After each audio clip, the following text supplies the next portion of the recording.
à la suite des instructions données par M. le ministre des Mines, du Pétrole et de l'Énergie, relativement au programme de rationnement que nous devons appliquer, la compagnie ivoirienne d'électricité a effectivement commencé la mise en œuvre de ce programme dès le 10 mai 2021. Nous avons eu donc, depuis lors, l'occasion de vous expliquer le fonctionnement de ce programme de rationnement de la fourniture d'électricité. Pour rappel, 3 grands principes avaient été établis pour comprendre ce programme de rationnement.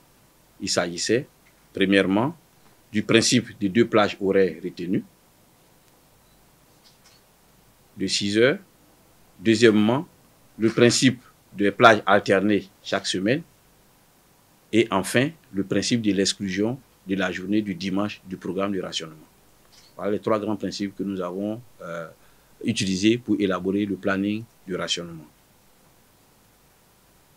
De plus, le 11 mai, comme annoncé, l'accès à l'information sur le programme de rationnement a été possible par la mise à disposition de 2 canaux dédiés. Un canal web, monelec.ci, et un numéro vert gratuit, le 800-822.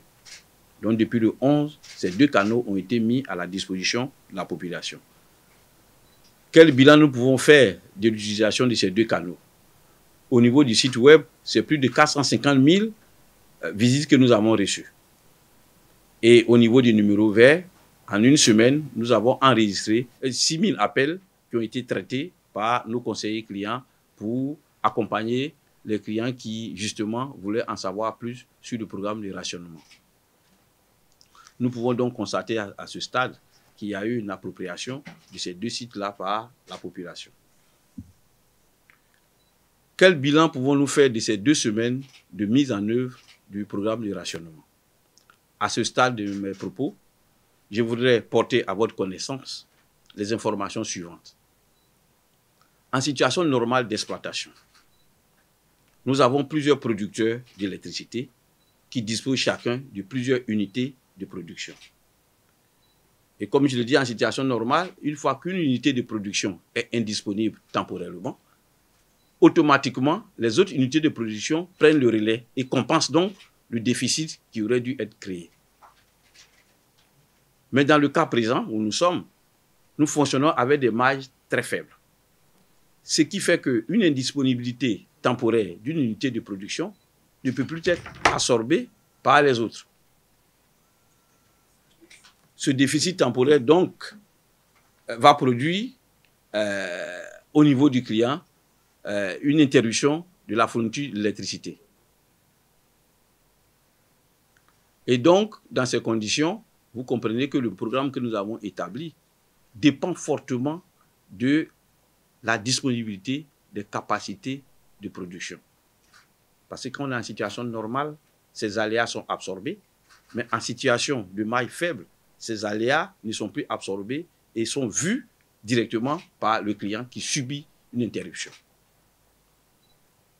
Dans la mise en œuvre du programme de rationnement qui nous a été donc demandé, cette logique que je viens d'expliquer a été confirmée. Nous allons analyser donc les 2 semaines que nous avons vécues sur le programme de rationnement pour comprendre ce qui s'est passé de façon concrète. Pendant la semaine du 10 au 16, aucun aléa majeur n'a été enregistré. Cela nous a permis d'éviter donc de rationner la fourniture d'électricité pendant 4 jours sur les 7 jours de la semaine. Initialement, nous avons prévu dans ce programme 6 jours de rationnement et le jour du dimanche qui était exclu. Mais à la pratique, sur cette semaine, nous n'avons fait que 2 jours de rationnement. Les 4 autres jours, nous n'avons pas fait de rationnement. Pourquoi? Parce qu'il y avait des aléas favorables.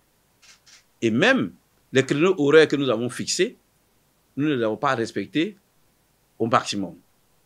Il y a des fois où nous avons prévu des coupures de 6 heures à 12 heures, mais dès 10 heures du matin, nous avons déjà repris les clients parce que nous avions de la maille suffisante pour pouvoir arrêter le rationnement. À l'inverse, la 2e semaine, c'est-à-dire la semaine du 17 au 23 mai, la semaine qui court actuellement, nous faisons face à des indisponibilités temporaires sur des ouvrages de production, entraînant des déficits complémentaires.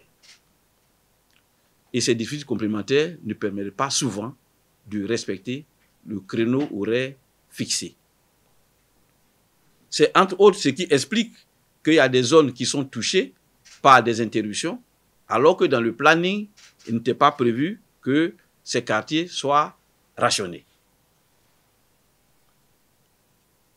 On a, pour exemple, hier, nous avons vers 10 heures connu une indisponibilité sur une unité de production, ce qui a fait que tous ceux qui devaient être repris, qui ont été coupés à 6 heures et qui devaient être repris à 12 heures, ne l'ont été que plus tard. C'était 14 heures, c'était 15 heures. Tout simplement parce qu'il y a un aléa négatif qui est venu impacter le plan de production et nous sommes en situation vraiment précaire. Nous souhaitons toutefois préciser à ce stade qu'il y a une grande différence entre le programme de rationnement que nous avons établi et les incidents liés au réseau et les pannes localisées. Je m'explique. On peut faire le programme de rationnement. Et dans ce programme de rationnement, il peut arriver qu'un quartier ne devait pas être coupé. Mais s'il y a une panne locale dans le quartier, il va sans dire que le client va ressentir une coupure chez lui. C'est vrai, c'est une coupure. Ce n'est pas lié au programme de rationnement, mais c'est quand même une coupure. Nous tenons quand même à faire cette précision pour faire le lien entre les interruptions et puis le programme de rationnement. Nous avons vécu un cas comme ça à Yamoussoukro le 18, le mardi 18, vers 12 heures. Une entreprise BTP qui faisait donc des travaux routiers a pioché un câble sur un départ qu'on appelle départ Zambakro. Il a endommagé donc le câble. Donc, il y a eu une interruption d'électricité dans le quartier qu'on appelle Kokrenou, ceux qui connaissent bien Yamoussoukro, de 12 heures jusqu'à 20 heures, l'heure à laquelle nous avons fini de faire la réparation définitive de cet ouvrage. Bien entendu, Kokrenou n'était pas prévu dans le programme de rationnement ce jour-là, le 18. Mais quand même, Kokrenou a subi une interruption. C'est pourquoi j'ai dit tout ça. Nous savons que ce sont des interruptions qui perturbent vraiment notre clientèle, mais tout n'est pas du fait du non-respect du programme de rationnement. C'est pour cette raison que sur le site, nous avons bien précisé que le programme établi est hors incident éventuel, puisque les incidents éventuels sont pris en charge par des équipes techniques dédiées. De ce fait aussi, chaque incident que nous enregistrons, nous mettons tout en œuvre pour que dans les 24 heures, nous puissions mettre à jour le site de telle sorte que vous puissiez retrouver la réalité du terrain par rapport à ce qui est dit au niveau du site. Nous faisons le même exercice sur nos conseillers clients qui reçoivent les appels en provenance du 800-822. Lorsqu'il y a un incident, ils sont briefés et donc quand vous les appelez, ils peuvent vous dire la nature de l'incident, soit c'est du rationnement, ou alors c'est un incident et vous donnez toutes les informations nécessaires pour la reprise en situation normale.